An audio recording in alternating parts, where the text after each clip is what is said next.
السلام علیکم ورحمۃ اللہ وبرکاتہ۔ محترم ناظرین و سامعین، ایک مسئلہ پیش خدمت ہے کہ اس وقت بارش کا موسم چل رہا ہے اور بارش کے موسم میں عموماً راستوں پر کیچڑ وغیرہ ہو جاتا ہے، اور کبھی کبھار گاڑی گزرتے ہوئے گزرتی ہے تو گزرنے والوں پر اور چلنے والوں پر بہت تیزی کے ساتھ چھینٹے وغیرہ بھی اڑ جاتے ہیں۔ تو یہ جو بارش کے کیچڑ کے چھینٹے ہوتے ہیں یا بارش کا کیچڑ ہوتا ہے، وہ اگر کپڑوں پر یا بدن پر لگ جائے تو پاکی ناپاکی کا کیا مسئلہ ہے، اس میں نماز پڑھیں نہ پڑھیں، اس کی کیا تفصیلات ہیں، یہ مسئلہ پیش خدمت ہے۔ اگر ہمیں اس بات کا یقین ہے کہ یہ صرف خالص بارش کا کیچڑ ہے، اس میں کوئی گٹر کا پانی یا گندگی اور نجاست ملی ہوئی نہیں ہے، اور اسی طرح شروع میں جب بارش ہوتی ہے، ابتدائی بارش ہوتی ہے تو روڈ گندے ہوتے ہیں، اس پر جانوروں کی نجاستیں بھی کبھی کبھار ہوتی ہیں، لیکن 5-6 بارش ہو جانے کے بعد اور بارش مسلسل ہونے کے بعد وہ گندگیاں بھی صاف ہو جاتی ہیں۔ تو خلاصہ کلام یہ کہ اگر اس بات کا اطمینان اور یقین ہے کہ یہ لگنے والے اور اڑنے والے چھینٹے صرف بارش کے کیچڑ کا اثر ہے، اس میں کوئی نجاست اور گندگی کی ملاوٹ نہیں ہے، گٹر کا پانی اور نالی کا پانی وغیرہ اس میں نہیں ہے، یہ صرف بارش کا کیچڑ ہے، اور وہ لگ جائے تو کپڑا بھی پاک رہے گا، بدن بھی پاک رہے گا، اس میں نماز پڑھی جا سکتی ہے۔ ہاں، البتہ اگر کراہت محسوس ہو رہی ہو اور گنجائش مل رہی ہو، یعنی پانی وغیرہ کی سہولت ہو تو دھو لیا جائے تو اچھی بات ہے، لیکن بہرحال کپڑا اور جسم ناپاک نہیں ہوگا۔ اور دوسری شکل یہ ہے کہ ابتدائی بارش ہے اور ایسے بہت قوی چانسز اور امکانات ہیں کہ اس میں ناپاکی وغیرہ بھی ملی ہوئی ہوگی، اور اسی طرح گٹر کا پانی، نالیوں کا پانی ملا ہوا ہوگا، تو اس صورت میں کیا تفصیلات ہیں اس کو سمجھنا بھی ضروری ہے۔ اگر بارش مسلسل کنٹینیو چل رہی ہے، پہلی بات بارش مسلسل کنٹینیو چل رہی ہے، اور دوسری بات کہ وہ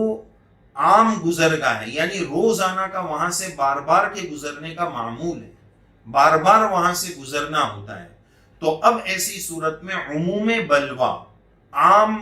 حالات کی وجہ سے اور بار بار اس سے گزرنے کی وجہ سے، عموم بلوا اور دفع مضرت مصیبت کو دور کر دینے کی وجہ سے گنجائش ہے کہ اگر اس چھینٹے اڑنے کے بعد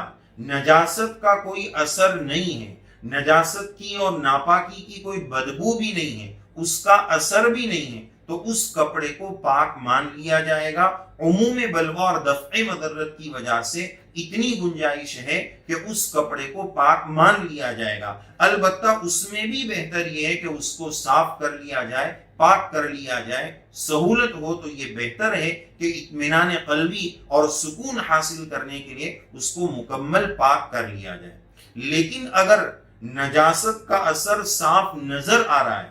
یا نجاست کی صاف بدبو نظر آ رہی، تو پھر اس کو ناپاک مانا جائے گا اور اس کو دھونا اور اس کو پاک کرنا ضروری ہوگا۔ اور دوسری صورت یہ ہے کہ بہت زیادہ تسلسل کے ساتھ کنٹینیو بارش نہیں ہو رہی ہے اور بار بار اس راستے سے گزرنے کا مسئلہ نہیں ہے، عموم بلوا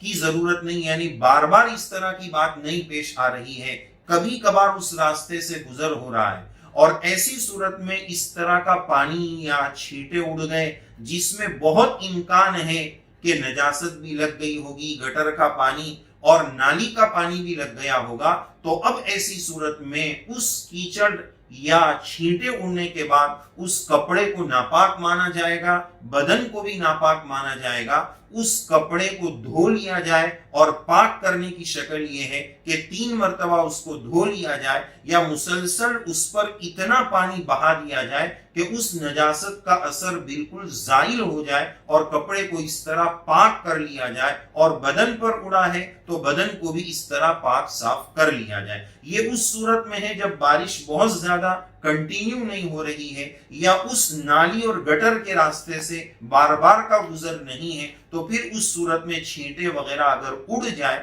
تو ایسی صورت میں پاک کرنا ضروری ہوگا، کپڑے اور بدن کو دھونا ضروری ہوگا۔ یہ چونکہ بارش کا سیزن چل رہا ہے اور اس طرح کے مسائل پیش آتے بھی ہیں، راستے سے گزرتے ہوئے چلنے والوں پر کبھی گاڑیاں بہت فورس اور رفتار کے ساتھ جاتی ہے، چھینٹے اڑا دیتی ہے۔ اب کبھی کوئی ساتھی نماز ہی کے لیے جا رہے ہیں اور اسی وقت اس کو کسی گاڑی نے چھینٹے اڑا دیے، تو انشاءاللہ یہ مسائل جو تفصیلی پیش کیے گئے یہ کام آئیں گے۔ اللہ عز و جل ہم سب کو صحیح مسائل صحیح طریقے سے سیکھ کر اس پر توفیق عمل سے نوازے، آمین یا رب العالمین۔